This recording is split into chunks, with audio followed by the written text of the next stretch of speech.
Greetings, folks, and I couldn't help but do that for the final day of my 13 Slays of Halloween. I looked at today's, my final entry. I did Phantasm Ravager at long last. Probably the most fitting film to end this year's 13 Slays on. I've been looking forward to this moment. I saw the trailers to this and the teaser 2 years back. I was like, oh god, please, when is this coming out? I have to see this. And I finally did. It took me a while, but I did. And I didn't really pretty much do any Phantasm watching app before this. Basically, my go-to movies was Phantasm Remastered, which I saw in the theaters in August. That was my first one, and then Phantasm 2. Sadly, my Phantasm 3 and my Phantasm 4 VHS copies are... So yeah, I need those new versions that were promised because, god damn it, it pisses me off that I lost those VHS quality tapes. I mean, I taped them on when they were on television a while ago on, what was it, Showtime? No, it had to be Showtime. I taped them on Showtime, and basically, yeah, I lost them. God damn it. That's what you get for VHS tapes. I mean, sometimes they're good to watch, and that's what you get for using a Blockbuster recording tape. Yeah, I taped both the movies on a Blockbuster tape. Oh god, two dinosaurs together, that's a great combo. But yeah, I saw Phantasm Ravager. I thought number 1, number 2, 5. That's a skipping thing. But I remember 3, I remember 4, and so I didn't really need to see those two movies. I really do want to see them in crystal clear form, but anyway. Phantasm 5 is... I mean, honestly, I loved it. For a final film of the franchise, I find it fitting almost, because seeing this with remastered is like basically a nice bookend. Phantasm opens it, and this is more of a bookend to it all. It ends everything as best it can. Because honestly, you can't beat the Tall Man. Especially after what 3 and 4 pull off. You're like, yeah, there's no way this is going to end with a fitting climax of the boy, a.k.a. Michael Baldwin, a.k.a. Mike. Though it kind of surprised me that I didn't see the other guy. Mike's been played by 2 different actors. A. Michael Baldwin was the first guy who played him in the original Phantasm and pretty much 3 and 4 and 5. But I was kind of curious and hoping and praying that, given this was the final one, and given that this is all multiple realities, that we see the guy who played Mike in this Phantasm 2 show up just to be like a, don't I know you from somewhere? No, you don't. So I'm kind of disappointed that didn't happen here, because that was just ripe for making fun of just once. Just the most, just that type of cameo I was just hoping for, but oh well. But yeah, Phantasm 5 is basically much like Phantasm 1, where it focuses on one character and it's a character's journey, basically accepting death. For original, it was pretty much a kid's eyes viewing death. For this one, it's an old man's viewing of death, and it's just as riveting as the original in my regard. I mean, there is, okay, I'll admit, the CGI is a little very corny, but after Phantasm 4, I was kind of expecting that, and really, I mean, in some places it is cheesy, but given that the fact this movie was made how many years between the time periods of that, and the fact that people behind this probably used their own money to fund this movie, I'm not gonna complain about this. This was made for love of the fans. That's what this movie was made for, and it shows from the opening credits to basically every scene in this movie is basically a love letter to the fan base who loved this franchise since the beginning in 1979. So yeah, I'm not gonna complain about the effects here. I mean, it is what it is. I'm not gonna complain about it at all. Uh, and honestly, it doesn't. I don't mind it, especially some of the direction it takes and some of the way the camera zooms in. And I mean, honestly, my favorite shot in the movie is all those tall men in that freaking white room. I was just like, we're gonna need a bigger shotgun. Yeah, that was a really good effect, and I'm kind of now happy that I have that Mondo poster, even more of the original Phantasm. I need to paint it on a wall someday, but yeah, this was a good film. I mean, I'm glad that this final film, it was Reggie's spotlight, and Reggie's Bannister is just fucking amazing in this film.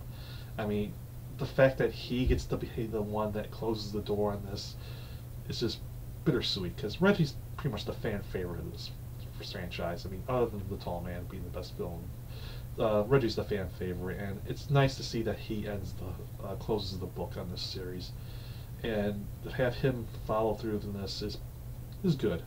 And it's basically like the original. Reggie's the main character in this one, and Mike's more like Reggie in the original, except he doesn't die. Stupidly. But yeah, Mike's more like Reggie's go-to guy, his rock, basically. Well, same with Jody too. I mean, Mike and Jody are basically Reggie's rock in this. Like in the original, Mike's rock was Reggie and Jody. So yeah, in that regard, I'll give it that. It's a nice counterpoint. Also, I mean, there's a lot of fun to see this. I mean, there's just so much love for this, I gotta say. And the fact that they even wanted to create some more spears in this, like you have freaking Godzilla, freaking huge ass spears. We have another great ass spear that took me totally by surprise. Like when it happened, I was like, why didn't we see that before in other Phantasm movies? That was amazing. And then we have a lot of the classic spirit deaths in new ways. I mean, I think my favorite one was the one I was spoiled when I saw remastered in August, where they have Daniel Roebuck's character in this. He's in a barn with Reggie, and basically they're basically fighting, and all of a sudden they stop, and then you hear the spear sounds, and all of a sudden you're like, oh shit, something's going to go down. Someone's about to buy it, and it ain't going to be Reggie this time, because it's not the end of the movie. So yeah, when Roebuck's character dies, I mean, he gets it right in the neck instead of like in the head, and he's just like, he just sells it so perfectly. He was probably having a blast, like, I get to die in a Phantasm movie, yay! Because that's pretty much Roebuck's character is only this. He's a cliche character who knew who was going to die. And he dies in probably the second best death of the movie. I mean, that's the second best death. The one of the other spear, that was the best death in the movie, because that was like, oh, God, I wanted to see more of that.